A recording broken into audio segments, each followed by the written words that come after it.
Hey everyone, welcome back to the channel. Today we're going to talk about how to disable data sharing with the Fitbit app.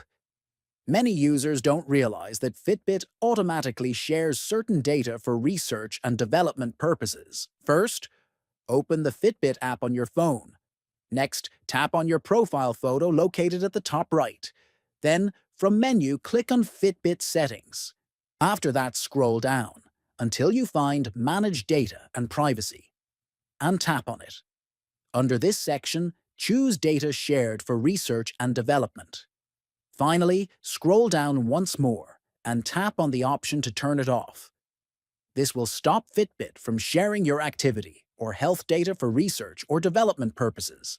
By completing these steps, you can have more control over how your personal information is used by Fitbit. That's it for today's video. We've learned how to disable Fitbit's data sharing and keep your information private. Don't forget to subscribe to the channel, like the video, and share it with others. Thanks for watching.